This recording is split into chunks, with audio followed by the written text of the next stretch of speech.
साहूकार सबके लेल एकटा बढ़िआँ समाचार अछि। रेलमे आब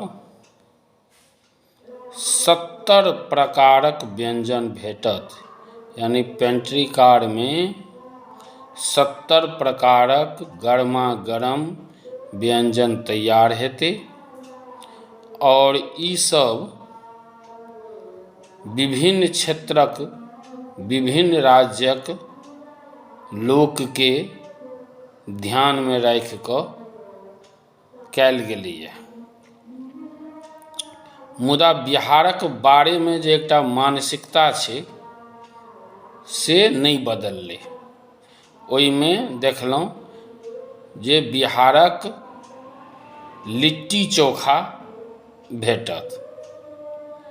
कहक अर्थ जे बिहार में सिर्फ कि खाली भोजपुर क्षेत्र छै आ कि खाली मगध क्षेत्र छै, और सौंसे बिहार जे आब लगभग मिथिले क्षेत्र अछि तकर कोनो पूछ नहीं। मिथिलो क्षेत्रक व्यंजन भेटतै तो बिहार के मतलबे एकटा सरकारी मानसिकता छै, भऽ गेल छै जे बिहार के मतलब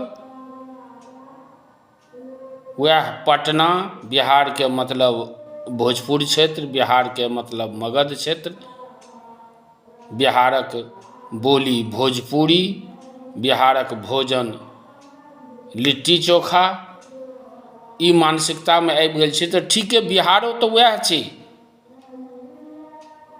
तो मिथिला के तें न हम सब कहै छियै जे हमरा सबके किया जबरदस्ती रखने छी, हमरा सबके अलग करू।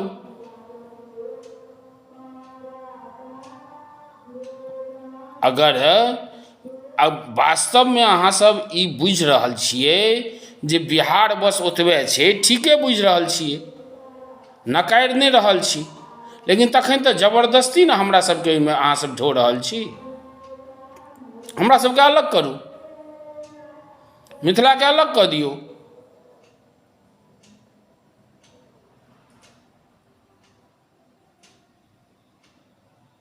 आ नहीं तो स्वीकार करू, कम से कम स्वीकार करू जे बिहार में मिथिलो अछि। हाथियों के दांत जकाँ कम से कम देखबियौ। राखू बिहारक नक्शा, पूरा बिहार के नक्शा में मिथिले क्षेत्र पूरा के पूरा भरल है, इतनीटा भोजपुर है, इतनीटा मगध।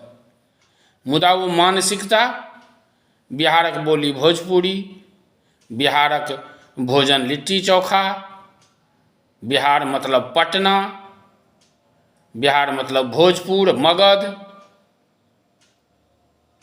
तो ततबे रह दियो न। फिर मिथिला क्षेत्र के अलग करू।